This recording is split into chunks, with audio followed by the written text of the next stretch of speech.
Bem-vindo ao sexto segmento de vídeo sobre o ROS, o Robot Operating System.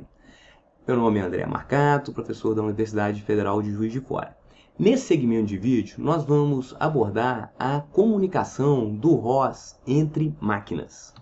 E esse tópico é muito importante, pois muitas vezes a gente vai necessitar usar um computador embarcado.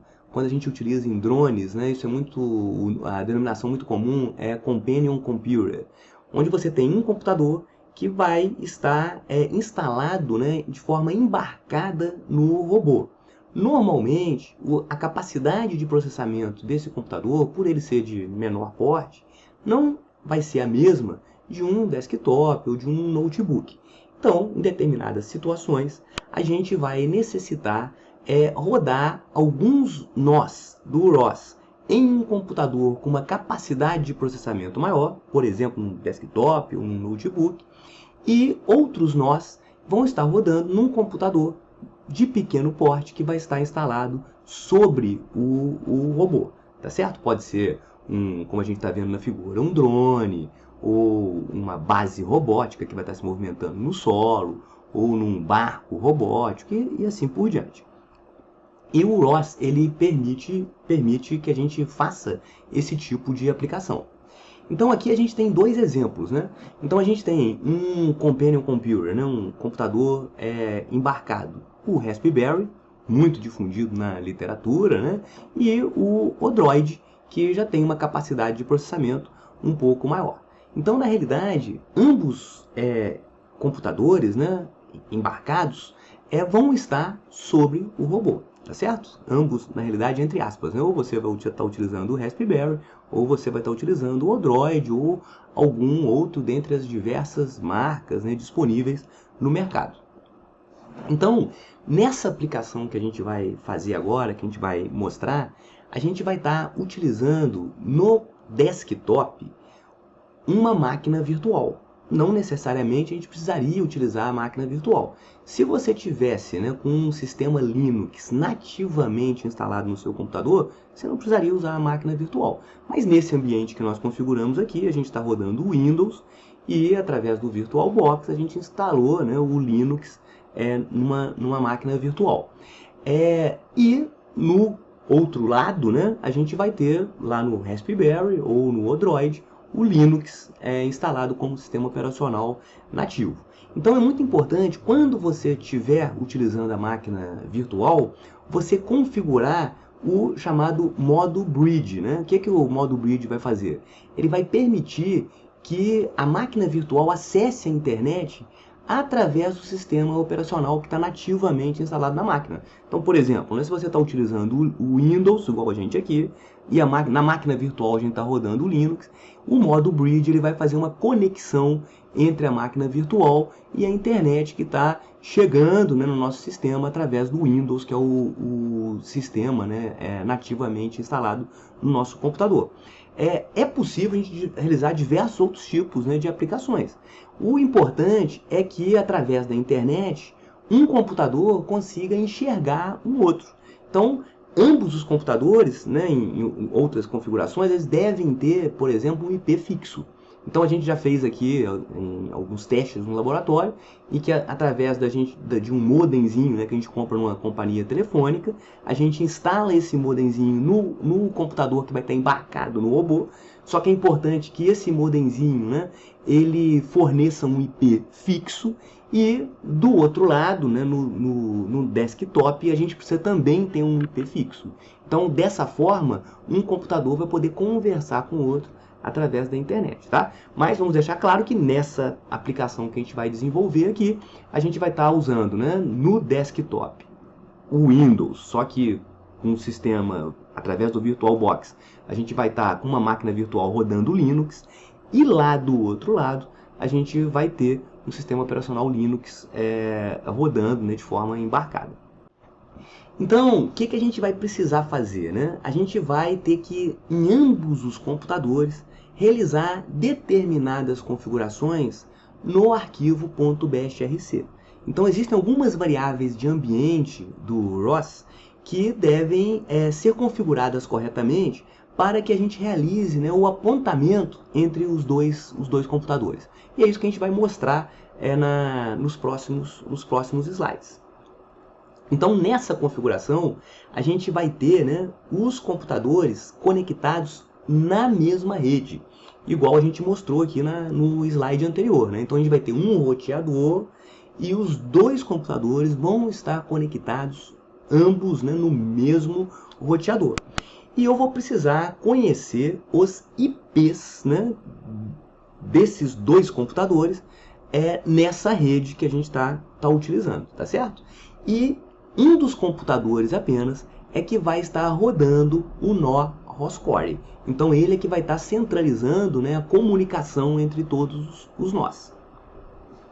Então como que a gente faz para poder obter o IP de cada um dos computadores? A gente vai ter que usar um comando do Linux chamado ifconfig. Então eu vou abrir aqui o terminal. Então eu vou digitar a senha aqui meu Linux da máquina virtual. Então, através, né, das teclas do atalho, né, Ctrl, Alt, T, eu abro um terminal, aí basta digitar ifconfig. Muito bem. Então, aqui a gente consegue ver diversas informações e eu vou rolar um pouquinho para cima aqui a tela e vou observar o seguinte, né? Vou iluminar aqui, né? A gente está nesse computador aqui, que é o desktop, com a máquina virtual.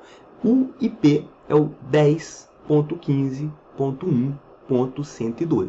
Então a gente tem que realmente anotar essa informação, porque ela deve ser inserida nos .bashrc de ambas as máquinas, como a gente vai ver nos slides seguintes. Então vamos agora fazer a mesma coisa no outro computador, do outro lado. Então, novamente, né, a gente vai abrir o terminal, digitar o comando ifconfig e vai aparecer a informação do IP na outra máquina, como vocês conseguem observar. E o IP, então, vai ser o 10.15.1.125. Beleza? Caso o comando ifconfig não seja executado corretamente, retorne alguma mensagem de erro no seu computador, você vai ter que instalar, né, uma aplicação do Linux através do comando, né, sudo apt-get install nettools, né, como vocês podem ver aqui na tela, tá? Mas normalmente o ifconfig já vai estar nativamente instalado aí no seu sistema operacional Linux. Beleza. A partir daí, então a gente tem aqui um resumo, né, de como que os dois computadores devem ser configurados, né, e quais as variáveis de ambiente do ROS que a gente precisa atuar. Então são 3 variáveis de ambiente importantes. Então a primeira chama-se, né, ROS hostname, a segunda chama ROS masterroot e a terceira ROS IP. O que a gente precisa fazer?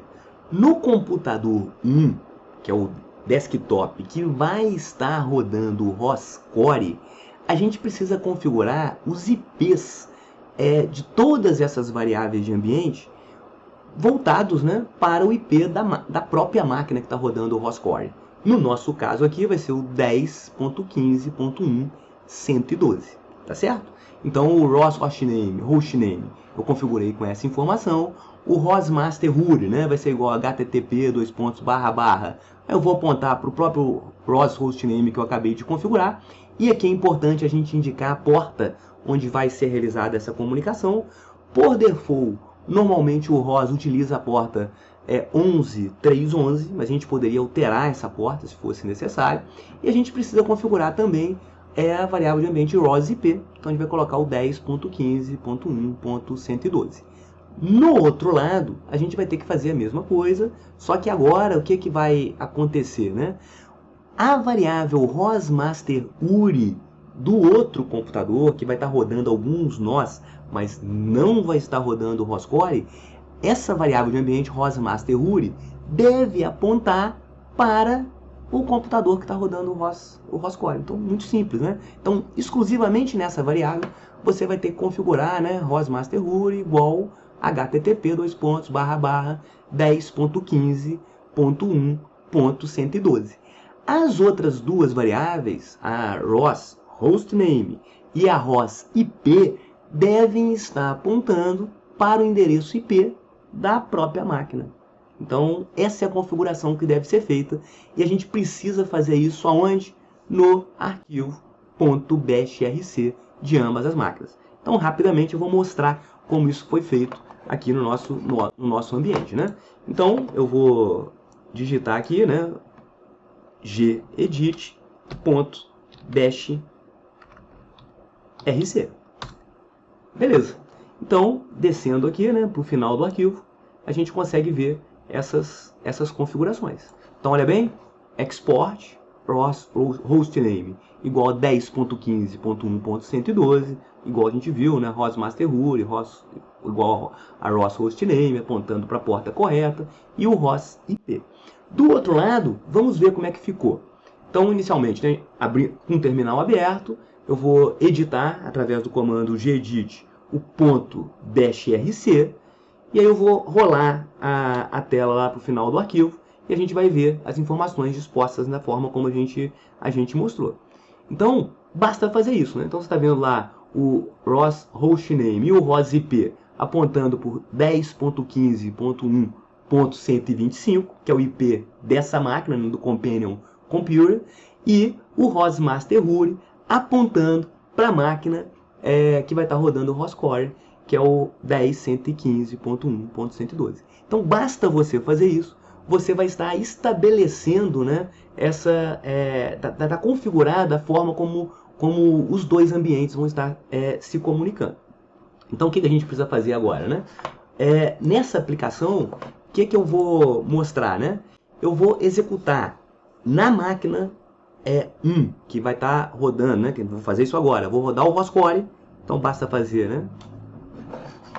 Opa! No terminal aqui, eu vou digitar ROS Core.